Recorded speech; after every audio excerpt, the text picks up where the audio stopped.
Welcome to coinSense. Disclaimer: this video is for informational purposes only and shall not be construed as financial, investment, legal, or tax advice. The sender holds positions in the digital assets mentioned, and shall not be held liable for any errors, omissions, or actions taken based on the information provided herein. Do your own research. Bitcoin, a peer-to-peer electronic cash system. Abstract: a purely peer-to-peer version of electronic cash would allow online payments to be sent directly from one party to another without going through a financial institution. Digital signatures provide part of the solution, but the main benefits are lost if a trusted third party is still required to prevent double spending. We propose a solution to the double spending problem using a peer-to-peer network. The network timestamps transactions by hashing them into an ongoing chain of hash-based proof of work, forming a record that cannot be changed without redoing the proof of work. The longest chain not only serves as proof of the sequence of events witnessed, but proof that it came from the largest pool of CPU power. As long as a majority of CPU power is controlled by nodes that are not cooperating to attack the network, they'll generate the longest chain and outpace attackers. The network itself requires minimal structure. Messages are broadcast on a best effort basis, and nodes can leave and rejoin the network at will, accepting the longest proof of work chain as proof of what happened while they were gone. 1. Introduction. Commerce on the internet has come to rely almost exclusively on financial institutions serving as trusted third parties to process electronic payments. While the system works well enough for most transactions, it still suffers from the inherent weaknesses of the trust-based model. Completely non-reversible transactions are not really possible, since financial institutions cannot avoid mediating disputes. The cost of mediation increases transaction costs, limiting the minimum practical transaction size and cutting off the possibility for small casual transactions, and there is a broader cost in the loss of ability to make non-reversible payments for non-reversible services. With the possibility of reversal, the need for trust spreads. Merchants must be wary of their customers, hassling them for more information than they would otherwise need. A certain percentage of fraud is accepted as unavoidable. These costs and payment uncertainties can be avoided in person by using physical currency, but no mechanism exists to make payments over a communications channel without a trusted party. What is needed is an electronic payment system based on cryptographic proof instead of trust, allowing any two willing parties to transact directly with each other without the need for a trusted third party. Transactions that are computationally impractical to reverse would protect sellers from fraud, and routine escrow mechanisms could easily be implemented to protect buyers.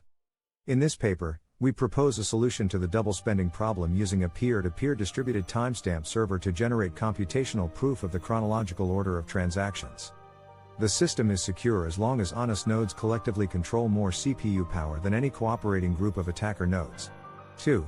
Transactions. We define an electronic coin as a chain of digital signatures. Each owner transfers the coin to the next by digitally signing a hash of the previous transaction and the public key of the next owner and adding these to the end of the coin. A payee can verify the signatures to verify the chain of ownership. The problem, of course, is the payee can't verify that one of the owners did not double spend the coin. A common solution is to introduce a trusted central authority, or mint, that checks every transaction for double spending. After each transaction, the coin must be returned to the mint to issue a new coin, and only coins issued directly from the mint are trusted not to be double spent. The problem with this solution is that the fate of the entire money system depends on the company running the mint, with every transaction having to go through them, just like a bank. We need a way for the payee to know that the previous owners did not sign any earlier transactions. For our purposes, the earliest transaction is the one that counts, so we don't care about later attempts to double spend. The only way to confirm the absence of a transaction is to be aware of all transactions. In the mint-based model, the mint was aware of all transactions and decided which arrived first. To accomplish this without a trusted party, transactions must be publicly announced, and we need a system for participants to agree on a single history of the order in which they were received. The payee needs proof that at the time of each transaction, the majority of nodes agreed it was the first received. 3. Timestamp server. The solution we propose begins with a timestamp server. A timestamp server works by taking a hash of a block of items to be timestamped and widely publishing the hash, such as in a newspaper or Usenet post. The timestamp proves that the data must have existed at the time, obviously, in order to get into the hash.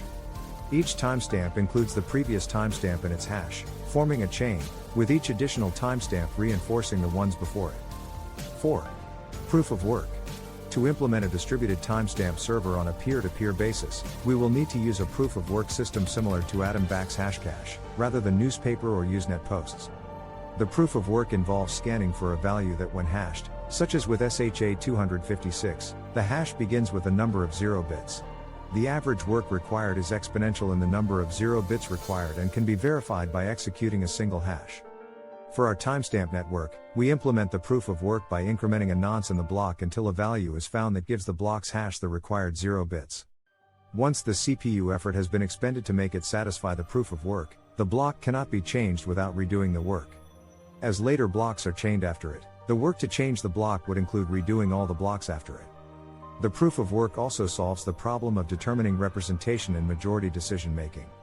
If the majority were based on one IP address, one vote, it could be subverted by anyone able to allocate many IPs.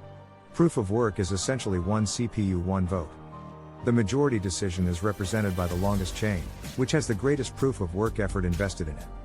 If a majority of CPU power is controlled by honest nodes, the honest chain will grow the fastest and outpace any competing chains. To modify a passed block, an attacker would have to redo the proof of work of the block and all blocks after it and then catch up with and surpass the work of the honest nodes. We will show later that the probability of a slower attacker catching up diminishes exponentially as subsequent blocks are added. To compensate for increasing hardware speed and varying interest in running nodes over time, the proof of work difficulty is determined by a moving average targeting an average number of blocks per hour. If they're generated too fast, the difficulty increases. Please subscribe, like, and share if you enjoyed this video. Thank you for your time.